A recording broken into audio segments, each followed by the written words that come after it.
चला हा प्रणाली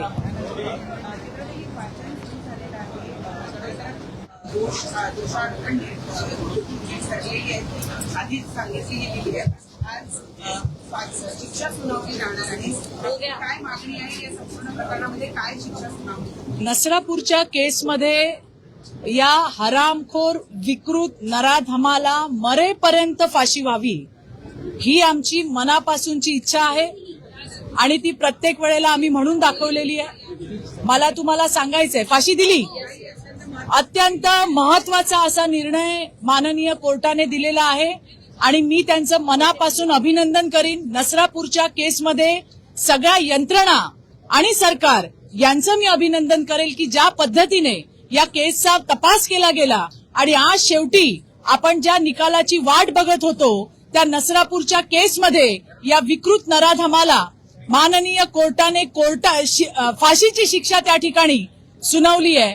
मला असं वाटतंय की ही फाशीची शिक्षा ही फक्त एका या गुन्ह्यातल्या आरोपीसाठी नाही तर अशा विकृत मानसिकता असलेल्या या राज्यामध्ये जे हरामखोर लांडगे फिरतायत या सगळ्यांसाठीचा कठोर इशारा आहे. राज्यातल्या मुलींकडे मुलीबाळींकडे जर वाकड्या नजरेने बघाल तर तुम्हाला अशाच पद्धतीने तुमच्या नांग्या ठेचून काढू असा एक स्ट्रॉंग मेसेज हा माननीय न्यायालयाने त्या ठिकाणी दिलेला आहे. त्याचं मी मनापासून अभिनंदन करते. याच बरोबरीने अजूनही डोंगराळेची आपली चिमुकली असेल, वडगाव पानची आपली अहिल्यानगरची मुलगी असेल, या सुद्धा न्यायाच्या प्रतीक्षेत आहेत. माननीय मुख्यमंत्री देवेंद्रजी फडणवीस यांचं अभिनंदन मी यासाठी करेन की महिला आणि मुलींवरच्या अत्याचारामध्ये झिरो टॉलरन्स पॉलिसी त्यांनी नेहमी ठेवलेली आहे.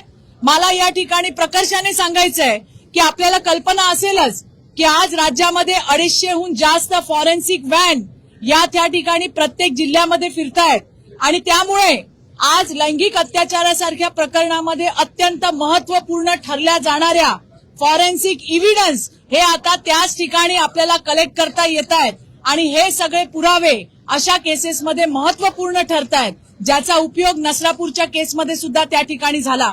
मला असं नेहमी वाटतं की फक्त न्याय झाला असा नाही तर तो न्याय ठळकपणे दिसला पाहिजे जो आज नसरापूरच्या केसमध्ये दिसतोय. समाजामध्ये जेव्हा हा न्याय दिसेल त्यावेळेला खऱ्या अर्थाने कायद्याची भीती, कायद्याचा धाक हा त्या ठिकाणी समाजामध्ये उत्पन्न झाल्याशिवाय राहणार नाही हा मला विश्वास आहे. पुन्हा एकदा मी सन्माननीय न्यायालयाचे मनापासून आभार मानते.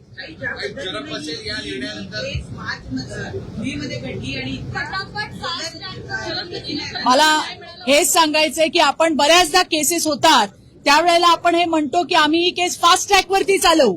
फास्ट ट्रॅक म्हणजे काय? हे फास्ट ट्रॅक आपल्याला नसरापूरच्या केसमधून दिसलेलं आहे.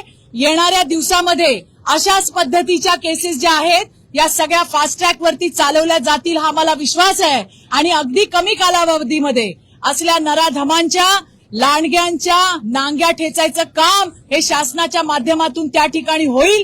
पुन्हा एकदा जरब बसणं फार गरजेचं होतं. माननीय न्यायालयाचे पुन्हा पुन्हा आभार मी नसरापूरच्या केस संदर्भामध्ये मानेन. पुरावे होते ते अत्यंत ताकदवर पुरावे असल्यामुळे या घटनेचा निकाल इतक्या लवकर लागला. पण अनेक वेळा असं होतं की घटना नोंदवणं आणि त्यानंतर प्रत्यक्ष निकाल लागणं याच्यामध्ये बराच म्हणून मी म्हटलं की फक्त न्याय झाला नाही तो ठळकपणे दिसला पाहिजे, लोकांना लक्षात आलं पाहिजे. त्या पद्धतीचा न्याय नसरापूरच्या केसमध्ये झालेला आहे आणि त्यामुळे येणाऱ्या दिवसांमध्ये सुद्धा ज्या आपल्या प्रलंबित केसेस आहे त्यामध्ये सुद्धा लवकरात लवकर न्याय मिळेल. आभार न्यायालयाचे, सन्माननीय न्यायालयाचे आभार तपास यंत्रणांचे आणि आभार सरकारचे. धन्यवाद. बड़ी खबर है, महाराष्ट्र सरकार ने पूरा सहयोग किया, बहुत जल्दी फास्ट ट्रैक में ये फैसला हुआ है, क्या कहेंगे? देखिए कि ये बहुत बड़ी बात है जिसके लिए हम काफी दिनों से इंतजार कर रहे थे कि इस नसरापुर के केस में जो आरोपी है उसे मरने तक की फांसी लगनी चाहिए. रेयर में रेयर ऐसी केस ये हुई है. ये निकाल का वाचन आज पूरा हुआ है. सन्माननीय न्यायालय का मैं मन से दिल से आभार मानती हूँ. इसके पूरे इन्वेस्टिगेशन टीम का मैं वहां पे आभार मानती हूँ. मैं सरकार का आभार मानती हूँ.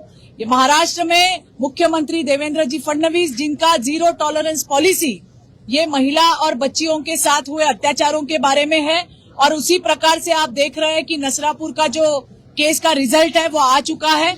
सबने बहुत मेहनत की है। मैं ये भी जरूर कहना चाहूंगी कि हमारे महाराष्ट्र में आज 250 से ज्यादा फॉरेंसिक वैन मुख्यमंत्री देवेंद्र जी फडणवीस ने लाई है। आप सभी को पता है कि इस प्रकार की अत्याचार के मामलों में फॉरेंसिक एविडेंस बहुत ज्यादा मजबूत होता है और बहुत इम्पोर्टेंट होता है, जिसकी वजह से केस और स्ट्रांग बनता है। नसरापुर केस हो या और केसेस हो, इनमें इसका बहुत बड़ा योगदान रहा है। हमारी और भी प्रलंबित केसेस है, वो भी केस फास्ट ट्रैक पे चल के जल्द से जल्द उन्हें न्याय मिलेगा, ये मुझे पूरा विश्वास है। देखिए, ऐसा है कि सिर्फ न्याय हो गया ये कहना काफी नहीं है, वो न्याय दिखना चाहिए। जब वो न्याय दिखेगा, समाज में समाज देखेगा, तो उसके लिए जो कानून हमने बनाए हैं उसका जो डर है वो इन नराधमों के दिलों में बैठना बड़ा जरूरी है। और मुझे लगता है कि इस निकाल से ये काम हो रहा है। मैं फिर से एक बार सम्मानीय न्यायालय, पूरी तपास यंत्रणा और सरकार का अभिनंदन करती हूँ।